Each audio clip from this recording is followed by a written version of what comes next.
Hello, everyone. Good evening. Thank you so much for being on time. My name is Don Naracco. I'm the host for this evening's webinar. I've been a part of the Insight Boston community since 2013 and been volunteered for many different roles in seminars during that time. I'm a relative newcomer compared to some of you on this call who've been probably a part of Insight since the 1980s. This evening, we're very fortunate to have two brilliant Insight facilitators that live in the Boston area, Mike Connor and Janet Parker. They'll be discussing tonight's topic, creating heartfelt connections now. Since this is a webinar, you may have already noticed that people cannot chat to each other during the webinar, and only Janet and Mike will be visible during the webinar. During the webinar, people are encouraged to type in questions by clicking on the Q&A icon on the screen. I'll be the only person who can see the questions, and I'll pass them on to Janet and Mike when they ask for them. Now, I invite Janet and Mike to come on the screen and introduce themselves to you. Hi, everybody. Thanks, Don. Appreciate your hosting for us tonight. Hey, Mike. Hi, Janet, and thank you so much, Don. And, before we get started in our conversation, I wanted to say a big thank you to all of you out there who are joining us this evening. Really appreciate you taking the time. And as Don mentioned, do let us kind of share with us your questions, your comments as we go along. Janet and I would really like to have you personalize this. So as we kind of go through our conversation, see if you can reference it in terms of something meaningful in your life, because we really wanting you to walk away from value. Janet, before we get started in our conversation, I'm just reflecting on how long we've known each other. I won't say how many years exactly, but it's been a number of years. And, certainly as friends, as colleagues, and in my early years, one of my mentors, and really appreciated all the mentoring that you provided me. And I was referencing recently the first time I met you. It was actually in a workshop shortly after I finished my first Insight seminar, my Insight One. It was a weekend workshop, and I still remember it because I actually created an affirmation in that workshop that I still reference today. No kidding. It's really interesting, the some of the seeds that get planted on this journey of insight, and just want to acknowledge that you planted a seed in me a long time ago, and it stayed with me, and it's still very powerful. Oh, that's so beautiful to hear, Mike. I know, Janet, a lot of people on the call know you, and some know you very, very well, given your years and insight, and also the work you've done with women and a number of other things. And I also know that we have a number of folks on the call that maybe haven't done insight before. I think I want to put a particular welcome out to them. Thought maybe we kick it off by maybe say a few words about yourself, so maybe those that don't know you quite as well can get a sense of who you are. Sure, absolutely, Mike. And I'm going to have you do the same thing. So hi, everybody. Welcome to the webinar. I'm sitting here in my living room by my fireplace thinking it's like a fireside chat. I need to have a fire going in my fireplace. It's so relaxing. And there's nothing I'd rather do than talk to Mike. So this is great. So I was just calculating and realizing that it's been 40 years for me involved with Insight, more than that since I took it. But it was about 81 that I was the East Coast coordinator for Insight seminars. And Monica, who was Petty John then, was my co-coordinator, and we were helping create Insight seminars in the Boston area back then. And then I went on to become an Insight facilitator and traveled all over the world many years doing seminars. And then the last several years, especially since we had our renaissance here in Boston after seminars faded out and then came back gangbusters, I was primarily focusing on Insight 2s, and Mike was primarily focusing on Insight 1s. So we were sort of the Boston team. It's really fun. And my love to all of you that participated in seminars with me throughout the years. You're all in my heart, every one of you. So this is a really nice opportunity. And for those of you that don't know Mike, why don't you tell people a little bit about who you are in case they haven't been lucky enough to meet you? You're always so generous, Janet. I was thinking how lovely it is having this conversation with you. I've been I've been involved with Insight about 30 years now, not quite as long as you, Janet, but very involved the first 10 years. And during that period of time, some of you know, was very involved in the Boston community, but also had an opportunity to help to bring Insight to areas like Bulgaria and Russia and some other places around the world. So had some real adventure, met some extraordinary people. And then over the last 20 years, haven't been as involved with Insight, have had a chance to raise two extraordinary young people that are now young adults, 21 and 19, and you know them well, Janet. And I now kind of work, my full-time gig now is I do leadership consulting and training over the course of the last decade. But as Janet mentioned, over the course of the last 5 or 6 years, as you know, a number of folks in our community, and I really want to call out and acknowledge those volunteers who have stepped forward to make this possible, have had an opportunity to get back into more fully involved with the Insight community and facilitating the Insight Ones, as Janet mentioned. And I know a number of you have had a chance to have a relationship with the two of us. And I just want to call out and say thank you to those of you who are joining us who haven't had the experience of Insight before. I know that Janet and I, as we speak, will be referencing some of the stuff from the Insight seminars, but hopefully we'll see if we can't communicate that in a way that they'll be clear for you in terms of offering value, even if you haven't had a reference point of being in the seminars. You know, I was thinking, Janet, our topic about creating heartfelt connection now, I can't think of a better person than you to have this conversation with, because I was thinking, what's the first word that comes to mind when I think of Janet Parker? It's the word compassion. You have this extraordinary place in your heart that whenever somebody's around you, you create a place of enormous compassion. I know that when I connect with you, I can have this kind of self-critical mind sometimes going, and all I have to do is talk to you and I somehow feel better. And so I notice that when I connect with you, I have this experience of kind of this heartfelt connection. And I know that that can be a bit jargony a little bit. So, I mean, when you think of heartfelt connection and why are we talking about it now in particular, what comes to mind for you? Well, it's great to ask this, Mike, and I actually am going to be very present and talk about very now and real. First of all, the reason you feel so much compassion coming from me is because I have a heartfelt connection with you, Mike. And it's easy, it's natural for me to feel compassionate towards any struggle you're going through, anything, because I love you. So maybe heartfelt connection is just another word for love. I don't know.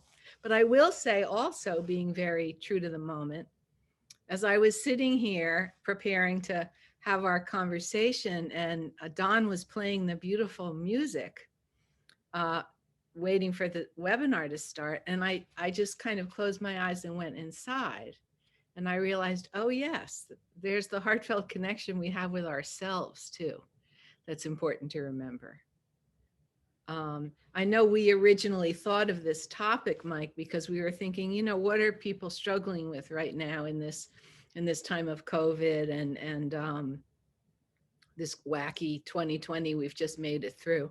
And we determined that a lot of people are sharing with us that they're struggling with feeling really connected to people. And so that's what made us decide on this topic. So I guess really our original intention was to talk about what are some of the ways we can feel fulfilled by the connections we're having with people, even if they're on Zoom or on the telephone and we're not actually able to physically get together with people that we love and hug them. And the lack of physical contact, I think, is hard.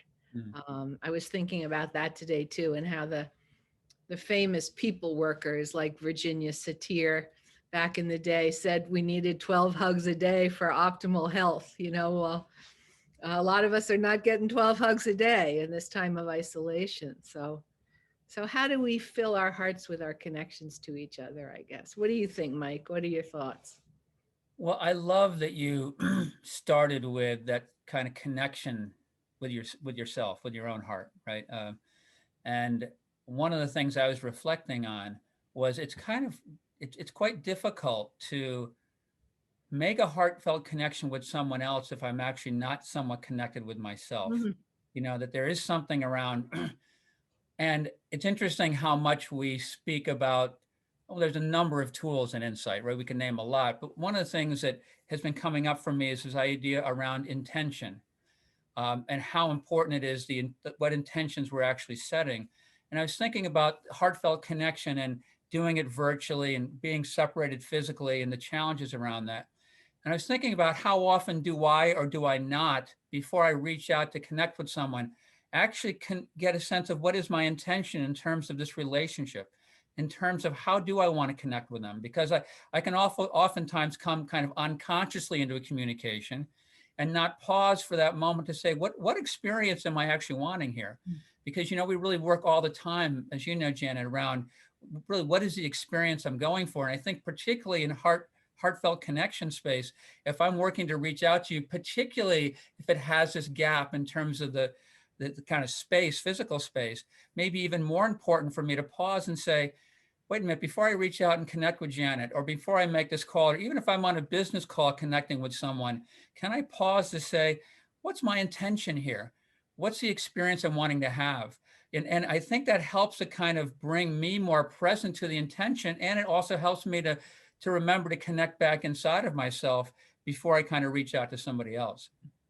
Yeah, that's beautiful, Mike. I think you're right on about establishing that we make a better connection with someone else if we've made some connection with ourself. And the intention piece is always wonderful. Wouldn't it be great if we all took that beat, even if it was like 5 seconds, to ask myself, what do I want here? And maybe it's what do I want to get and what do I want to give? Right? What is yeah, what do I want to get? What do I want to give? Well, I just love that you brought in the kind of what we sometimes call the cycle of abundance, but in relationship, it's an abundant exchange. And there is something about heartfelt connection that,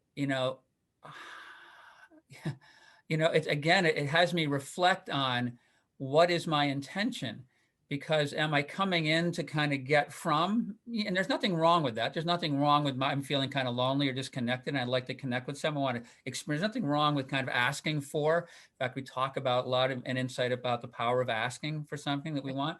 So there's nothing wrong with receiving in. And I think it's also quite valuable if we really want to kind of create the space for connection of saying, how can I contribute to someone? How can I really listen deeply and kind of find out where they are and get a sense of where they're coming from, and also give them the space and the safety to kind of be open and present and vulnerable about whatever they're experiencing. Yeah, it's great. It occurs to me to invite those of you that are listening to put comments, thoughts, questions into the Q&A. As Don mentioned, he's going to be fielding those and feeding some of them to us. Probably not all of them, unfortunately, but do put thoughts, questions, comments in there as Mike and I are talking, because Mike and I want to address those, as Don feeds them to. We'll take, we'll ask Don in a couple of minutes about what's showing up in the Q&A. So go ahead, put in your thoughts, comments, questions. I was thinking, even if we don't get to all of them tonight, what I'd like to do, Janet, is off the back end, maybe we can review the ones we didn't get to. And if they're relevant, this is just the first of conversations we're going to be having every Thursday night over the course of February. So a few of these might apply to some of our future conversations. Sure, and we can kind of weave those in as we go forward. Yeah. I was going to ask you, Mike, what do you think are some of the ways that you've established or felt or created that sense of a heartfelt connection in these COVID days? What are Mike Connor's tips for creating connection when it's not going to be person to person, physically together? I better think about what mine are, because I know you're going to turn the question around. Well, there's something about providing the space for someone to be okay with wherever they are, and allow the safety for someone to let the mask down and share whatever is really going on for them. Uh, because, there's this kind of tendency unconsciously for us to communicate what we sometimes call above the waterline, like, a little bit of that kind of social connection, and like, or if I'm working with even clients professionally, we think of each other more in the roles we play in business, or we kind of hold conversation at a certain superficial level. And while there's nothing wrong with that per se, if we want to drop down, I think of heartfelt as dropping kind of from the head, kind of down a little bit deeper. So Yeah. it's kind of like dropping down.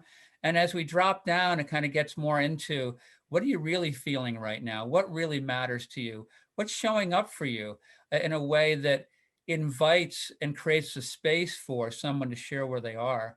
I think the other tip is, I don't know if it's a tip, is, do I have an agenda in my conversation?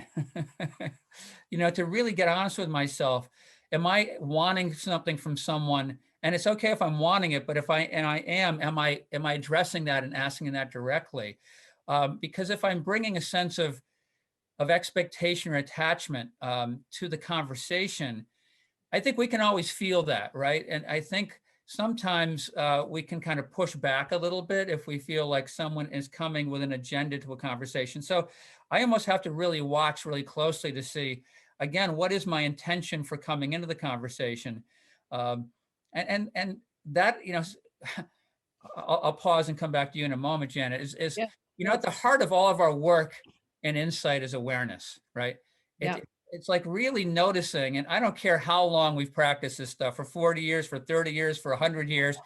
To me, every day I have to keep practicing it. Every day I can go unconscious. One of the co-founders of Insight, Russell Bishop, once said, the whole key is to open up one more time than we close down. And I feel like I have to practice opening up every day. And I think during COVID, it's been particularly challenging. Like, there's a part of me that wants to just contract back sometimes, like, Yeah. and it's like, how do I awaken myself again? And I think in so doing, I awaken the awareness again, so that I bring in the awareness of, where am I coming from? What is my intention? Am I connected to myself coming into this? Because I think all those things then allow me to be more thoughtful about what it is, what kind of experience I'm wanting to have in the interaction. How about you? That's great. That's so great, Mike. You are, to me, such a shining example. Honestly, this is from my heart. You are such a shining example of someone who lives an intentional life.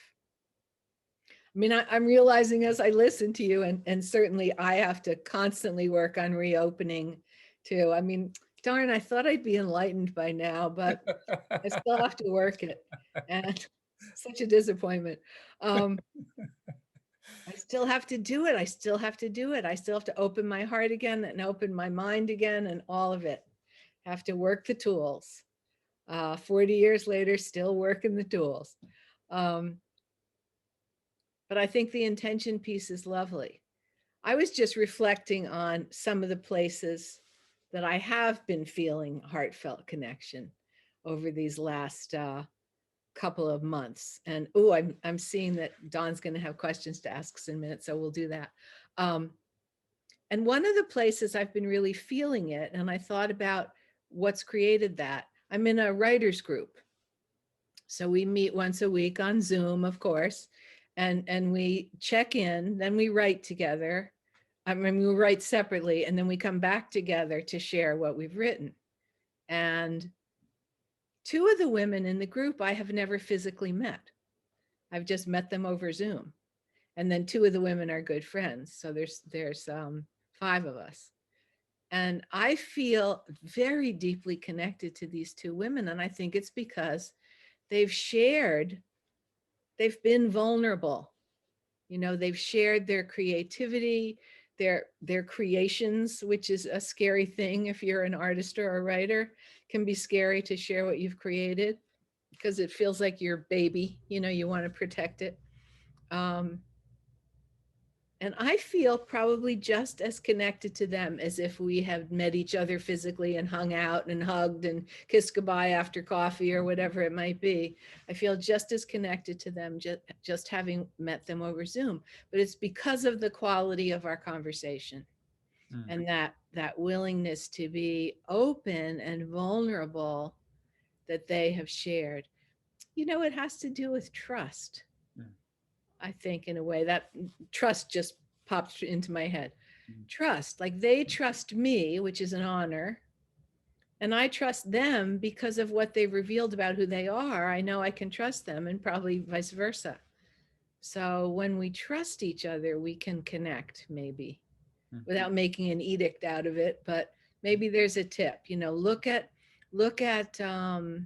sharing vulnerably and trusting in order to get that real feeling of connection. Mm. Yeah. So I want to turn to Don, Mike. Is that okay with you? Yes, let's please. Yeah, Yes. let's turn to Don and see what he's got for us. Okay, great. I'm not sure if people want me to say their whole name, so I'll just say the first name for now. Gail asks, how do you suggest I keep my heart connection with my husband who I'm in quarantine with most of the time since last March? We both have become more impatient with each other, and we are not communicating in a loving way. Oh, what a great question. Mike, take it away, because I know you're up against some of the same stuff. Well, it was interesting because, Janet, one of the things we spoke about a little bit before the call was Yeah. originally we were thinking, this has to do with physical separation, but in fact, maybe some of the challenges for some of us is we're around people too much. Right. We're too close, right? Exactly. Some of our family, I know a lot of people, have kids at home and are trying to work from home and have relationships that did better with some space, right?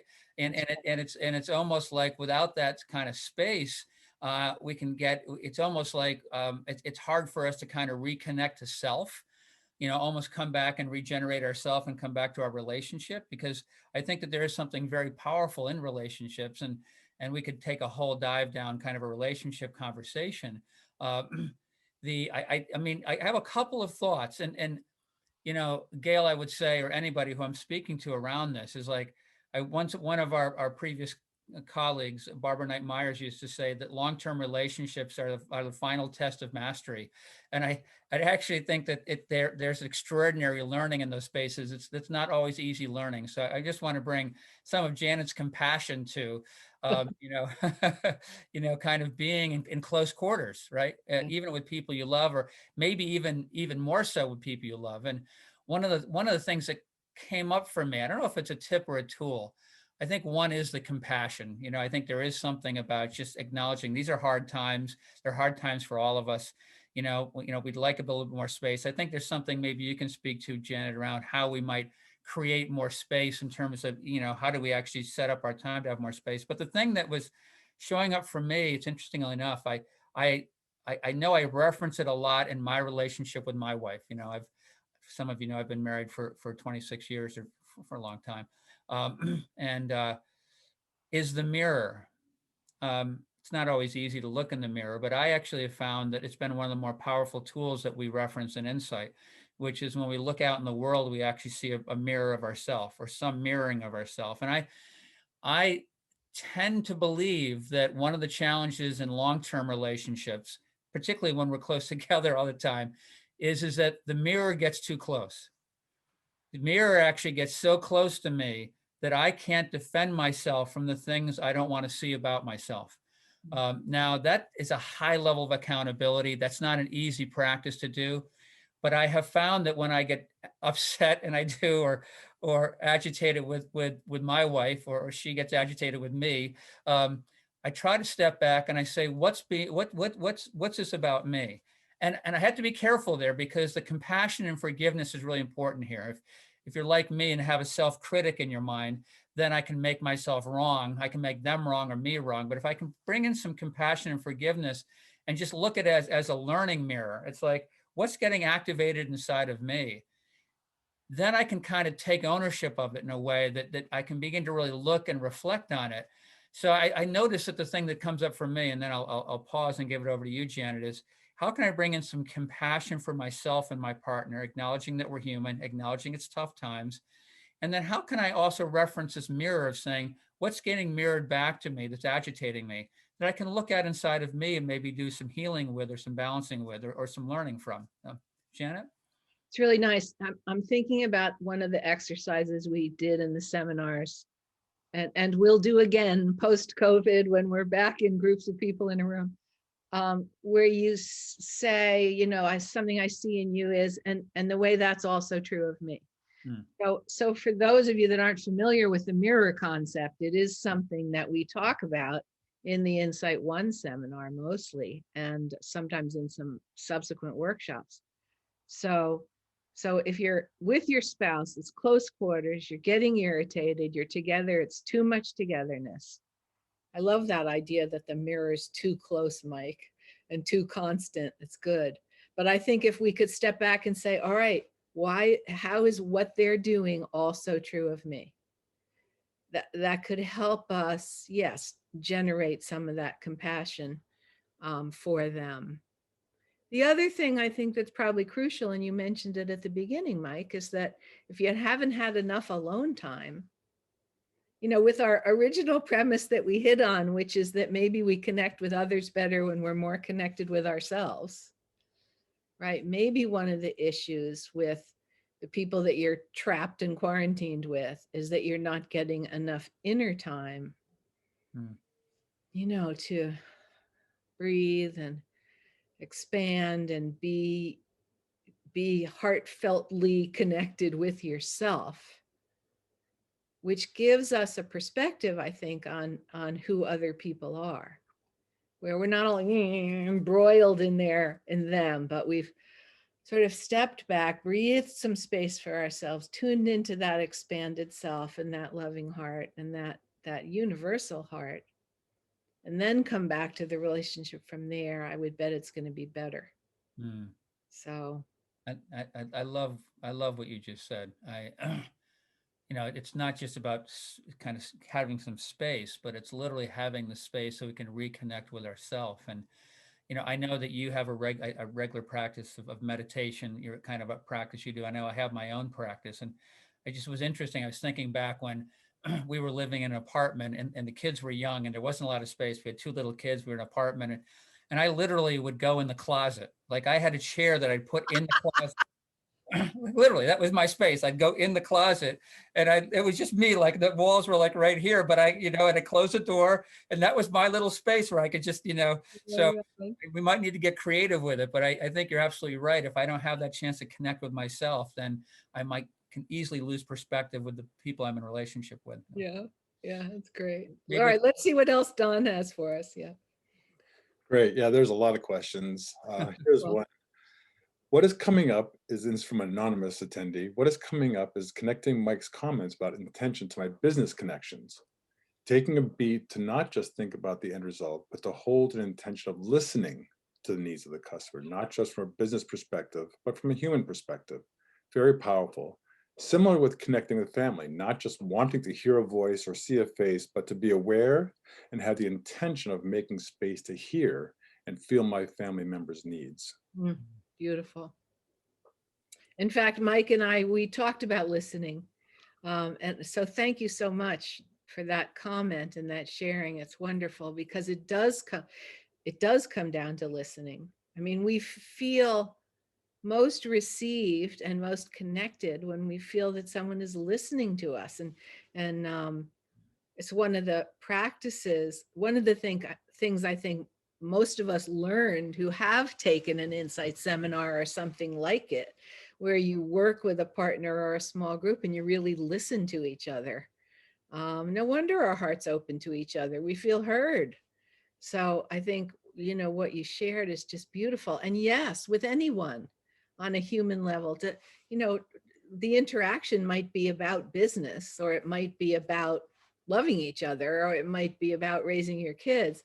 Doesn't really matter if that listening is there and that intention to create value for the other person and to really hear them. All that sounds wonderful to me. Mike?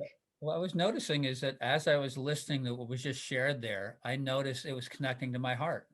just, in terms of the intention to be more human, the intention to really listen and provide space. I think almost all of us can reference how extraordinary it feels to be with someone who really gets us, to be with someone who creates the space that we can be ourselves, that we can feel safe enough and kind of appreciated or loved unconditionally at a level that we don't have to be putting up the masks or the facades, and that we can really drop into a place of that vulnerability that you spoke to. And I think when we hold the lens that was just spoken to of inviting that human, that broader human quality forward, I think that it's a gift that we give to ourselves and to the people around us.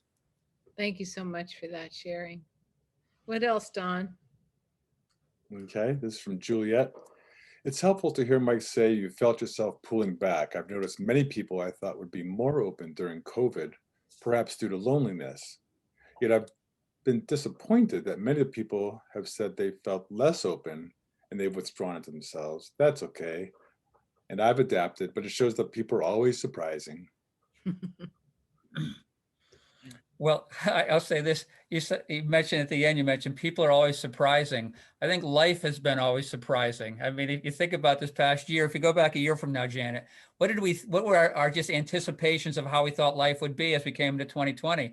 Man, did that get blown up, right? So I don't mean to end with just a last comment, but I think there is something about, our relationships with people, but also our relationships with life, that we begin to make assumptions that we know what's going to be happening. And one of the things in terms of talking to people is I say, what have you had to let go of in this past year? And a lot of them say control.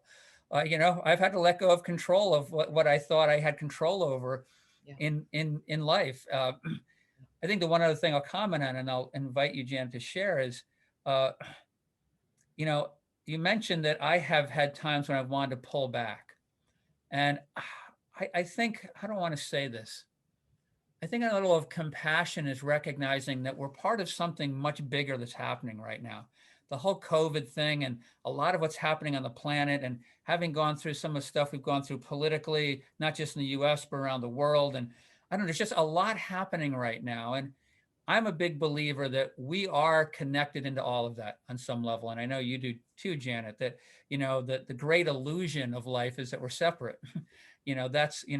And yet when I go, I won't reference a lot from the Insight 2 because there's probably a lot of people haven't done it, but we do talk about what we call limiting character in the Insight 2.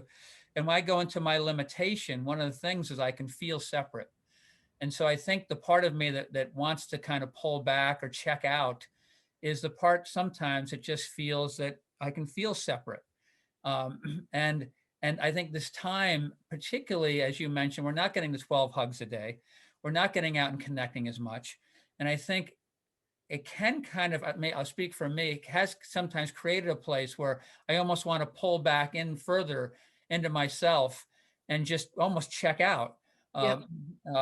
And so I want to bring some compassion to it, given this kind of extraordinary journey and process we've been in. And then I also wonder if we reach out to people, again, be okay with them where they are? Like, can you be okay with me being checked out? Even honor that, because one of the other exercises we do is, which is around trust again, Janet, is this kind of process around being honest, but we use the word honest. We use the word honest to kind of talk about being really present and okay with and acknowledging what we're present to. And I'm wondering if I reach out and someone's kind of checked out, do I pull back myself because I was hoping they'd be more open? Or can I just acknowledge and be okay with them being where they are?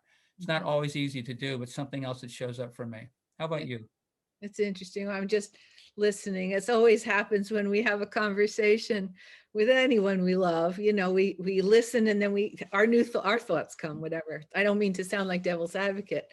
But two things occurred to me. And it's not really devil's advocate at all. I'm just aware and thinking about a couple of my friends who are so relieved that they don't have to go anywhere, don't have to see anyone, that they get to just stay in their house or small apartment in one case and the pressure's off. And so they're blissfully sinking back into being recluses, you know, and instead of feeling with this natural tendency to be reclusive and solitary, they feel this constant pressure.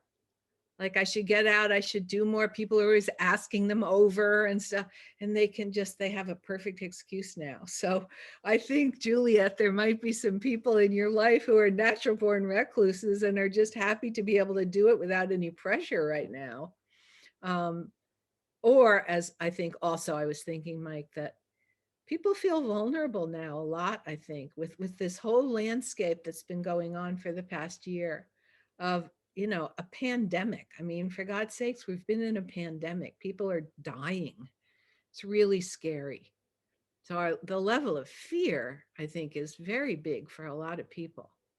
And then, like you said, the political landscape, the social landscape, the diversity landscape, the Black Lives Matter movement, the Me Too movement. I mean, there's a lot in our faces right now. And some people deal with that by pulling back.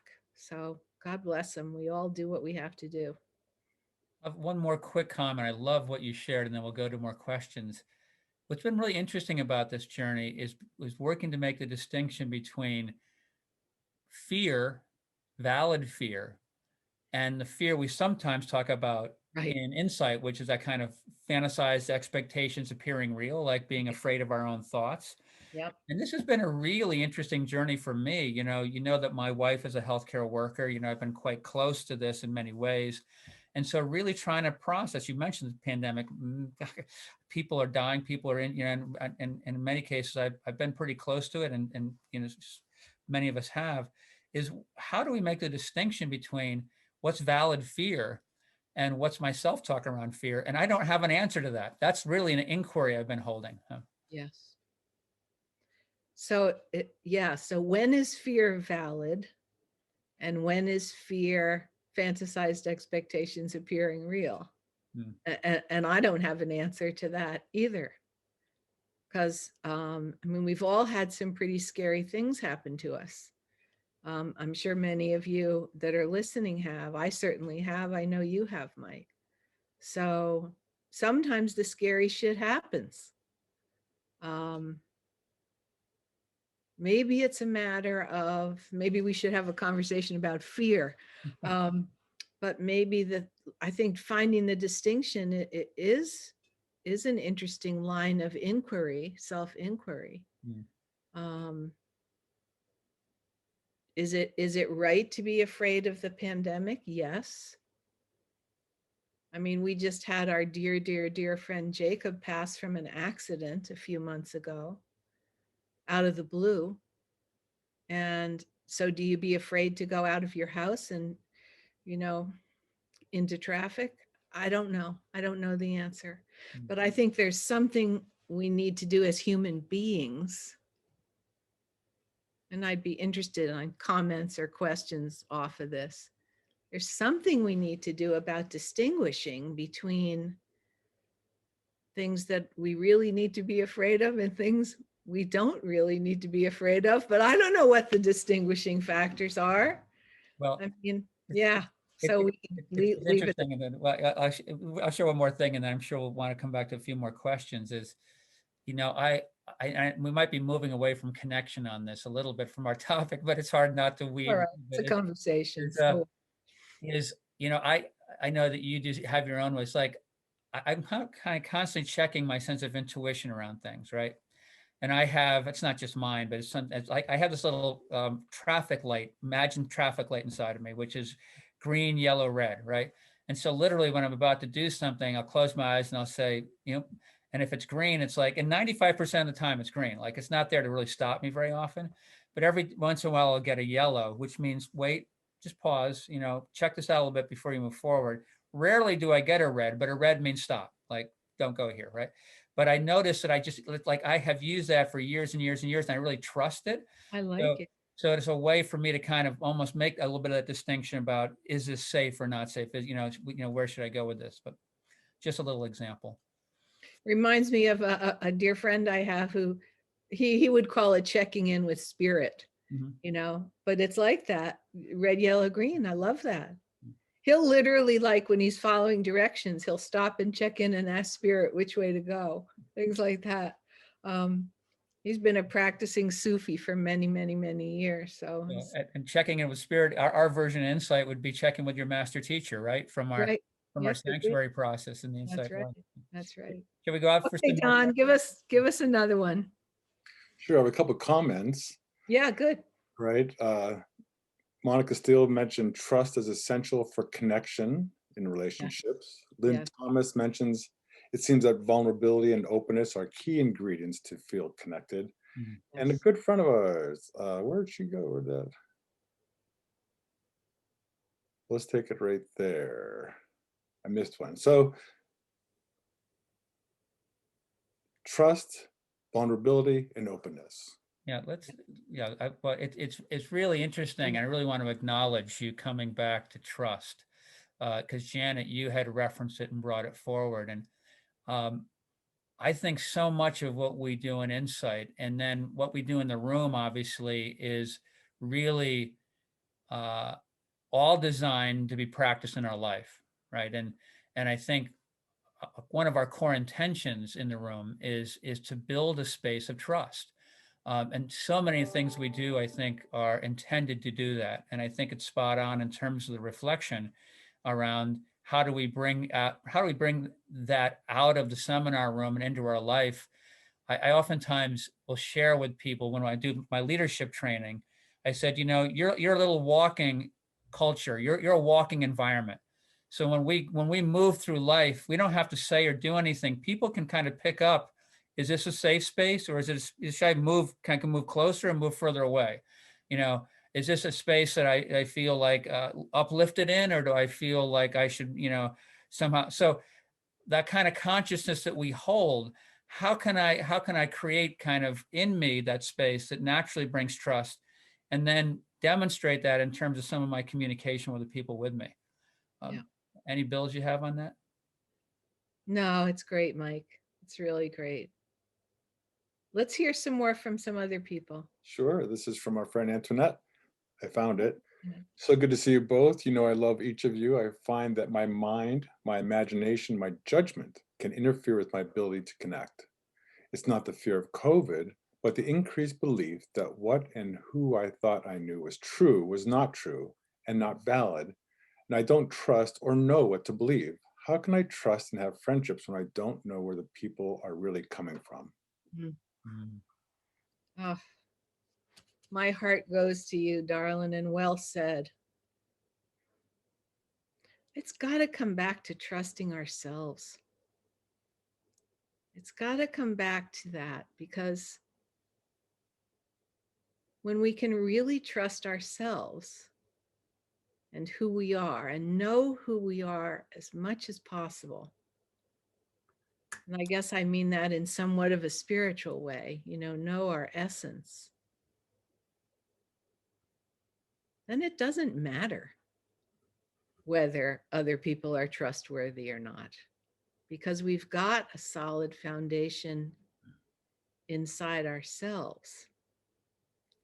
I don't know if this is valid, but I'm thinking of one of the exercises we do in the Insight One. Again, I know that we're sort of assuming that a lot of you listening are graduates of the Insight program, but I'm thinking of the trust walk. Do we wait till someone proves that they're trustworthy before we trust? Or do we trust anyway without knowing that, but knowing that the source of trusting others is our trust of ourselves? I don't know. Help me, Mike, here. I don't know if I'm getting my thought across. I really like where you went with the trust walk, Janet, and kind of, again, I appreciate you tying it back for people that are listening that maybe don't have reference points for these. So hopefully that they can take these away in a way that's valuable. One of the elements of that is, if we trust ourselves, that trust will also let us know to what degree to open up or not open up to others. That we do say that we shouldn't just be kind of walking around opening up to anybody. You know, we don't go through life and open our hearts up to everybody, but if we trust ourselves, it kind of can guide us to some degree in terms of, you know, where to open up and where it might make more sense to kind of maybe hold a little bit of space inside of us. I think you're spot on in terms of kind of knowing ourselves, in terms of trusting that. I think the other thing, Antoinette, to just call out, and thank you for posing it. I know that for me over this journey, I've had some of my core beliefs disrupted. I just want to honor that, you know, some of the things that I think I built my kind of the kind of beliefs that I thought were solid foundation. Some of those have gotten kind of, you know, shaken a bit, you know, and part of that is scary. Part of that can be scary. And then part of it is like, oh, I wonder what's beneath that. So if this isn't necessarily so, then what? So, and I just want to responding to, and I'm guessing that we're not alone. I'm guessing that many of us have been, you know, as the word has been shaking around us, so to speak, with all these things we're talking about, it's shaking us internally too. This kind of huge external transformation gets mirrored by an internal transformation. And it's brought up, I've noticed that I've made some shifts inside of me in terms of how I see myself, how I see the world. And like a high level of even a higher level of humility, like a higher level of like, I thought I actually understood some things about life, but now I'm not quite so sure. So which actually then opens the space for maybe more things to come forward in terms of my learning as I move forward. And I'm reflecting as you're sharing, Mike, and knowing Antoinette. I think I've been really disappointed. I think I'm really sad and disappointed about the things that I've discovered over the last year. You know, politically, socially, really, it's been hard. And I don't know if I'm tuning into how you feel or projecting onto you, Antoinette, but I have to admit that part of the vulnerability that I've felt over the past year has been, I just don't know how whacked things can get. I mean, this is really bad. I mean, shootings and all of it, it's just been hideous. And so there's a way in which I can go to disappointment, discouragement, you know, humanity's not evolving at all. Look at these awful things that are still happening. But when it comes down to it, I guess what I have to do is ask myself, all right, given that this is so, right, this is what's happening, what do I want my response to be? You know, how can I, and there's that corny old play on words, what is my responsibility to this? You know, what ability do I have to respond, and what do I want to choose? And I guess one of the things I'm choosing is self-care, is that tuning in, trying to find the place of connection and love and beauty that's inside us all, trying to spend more time there.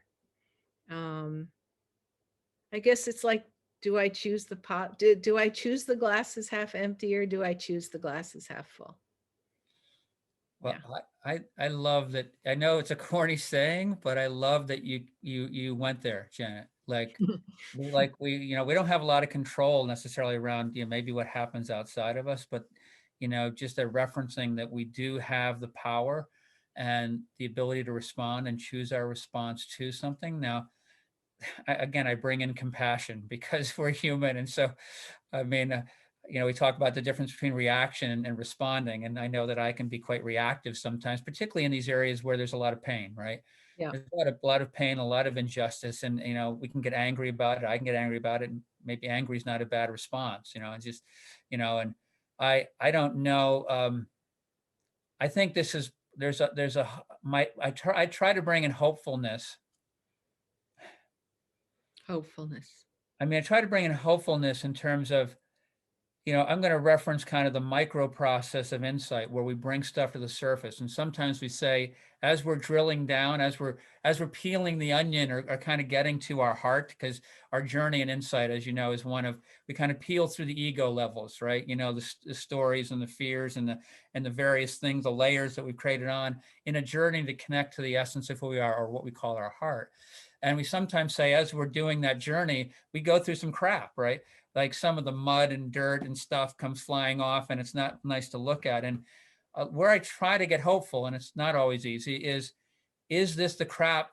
Like, one of the things that's happened is a lot of the stuff that was sitting underneath the surface, Yep. injustice and racism and stuff. One of the Yep. things that happened, we don't like feeling it and seeing it, but it's come to the surface. And to some degree, the good news is it's come to the surface. Now, coming to the surface has meant some things that have been very painful, right? And violence and but maybe it's better at the surface than it is sitting underneath the surface. I don't know. I don't pretend to know how the universe works, but that's how I try to bring in a sense of hopefulness. Yeah. And I love that idea of hopefulness, because it's half full, half empty, hopeless, hopeful. Right. You choose. Right. Right. All right. What else you got, Don? Might have time for one or maybe two more, because we want to leave a little time off the back end to do a couple of things. But yeah. A couple other comments. Claire, leading on to focusing on ourselves, Claire Beauregard, it all starts with ourselves. Lynn Thomas, so when I can trust myself to take care of me, I can trust others. Yes, yes, yes, yes. Another person, anonymous, curiosity of ourselves without judgments. Yes. Oh, there you Stay go. curious. Stay curious. Very helpful. Let's take that one just for a moment, because the idea of not having judgment, try to be compassionate with yourself when you do judge. I mean, I have to be careful. I'll just say it, maybe because I have a big judge in me and I can be quite self-critical, is I have to be careful. This is in my relationship with my connection with myself, but also with others, that I don't set a standard to not be judgmental, because as a human being, I will always judge, or at least I will. And so I almost need to take the leap of, when I see myself being judgmental, can I bring compassion to the part of me that's judging? Otherwise, I can double down on the judgment and judge myself for judging. and those of you that have that kind of self-critical lens, is be careful. There's something very powerful about forgiveness and compassion that we really spend a lot of time really focus on, as you know, Janet and others know, in the Insight Seminar, which is a place of really practicing, bringing in that gift that I feel like you bring so well. I mean, I really think it is a gift that you bring, that in your presence, that I can kind of, it's like, it's all okay. And I'm okay. Like, I don't have to be someone that, like, this gap between the self-talk that says I should be somebody that I'm not now is reduced in your presence, Janet. And that's the compassion and the sense of forgiveness you bring in. So I just want to kind of name, because this judgment place is such a journey for so many of us in life. And even the tool of the mirror I mentioned, like, if I am holding self-judgment, then if my life is not looking good, I can feel like, oh, I must be crap because I'm not creating the life I want. And that's not the intent behind the tool. It's a learning tool. And yeah, I just want to invite that if you notice yourself judging, be careful about not making yourself wrong for judging. See if you can just take the time to step back, reflect, notice, provide some forgiveness and some self-compassion. Yeah, it's great. What else, Don? Okay. I want to acknowledge you, Don, for, I'm sure you're sifting through things, and I really appreciate what you're bringing to the evening. It's really great. And this, I think this will be the last one, so we'll have a few minutes to wrap up. Great. So Kai Christensen, I'm aware that with an increased awareness in the moment, that I get closer to distinguishing between a sense of fear, which can paralyze me, and identification of risk, which I can intentionally analyze and take steps to mitigate. Connecting in weekly calls and reviewing insight tools has reminded me of the power of awareness and the choice to be intentional in my actions, thoughts, and feelings in the moment. Beautiful. I love that. You know, Yeah, I love it too. Thank you, Kai. I don't know as we need to comment. Which is wonderful. Yeah. we don't. I have one more reference, if I may, Janet, before we begin to wrap, which is I was thinking about the heart chart. You know, and again, people who haven't done the Insight Seminar, I don't want to go into too much lingo here because it's an actual chart that we use in the Insight one. And but it's fairly simple in one respect, which it says when we're living in our heart, which we think of as being really highly aware and experiencing a sense of self in the moment, um, we tend to be more connected to ourselves and others. Uh, but the way we go out of our heart is we get kind of too much up into the mental space. And it's a place of where I think I know, like I think I already know, which can disconnect us from ourselves and from others. You know, if I come into a conversation with someone and think I already have a point of view that I'm not willing to kind of reconsider. And then the other place we go out is we go down to the emotions and get lost in our emotions where we're not willing to know. And it just showed up for me as particularly those of you that know the heart chart, and is, you know, it's a good way to kind of notice, you know, am I kind of connected into that place in my heart, or have I moved kind of too much into that kind of mental space, or have I gotten lost in the emotions? Nothing wrong with the mental, and there's nothing wrong with the emotions, but when we get out of balance in those spaces, sometimes we disconnect from ourselves and then disconnect from the people around us. And when you think about it, fear is one of those emotions that we can go into that can keep us disconnected from our center, from our heart, from our essence, whatever you want to call it, from our being, from our heart, our soul, whatever we call it.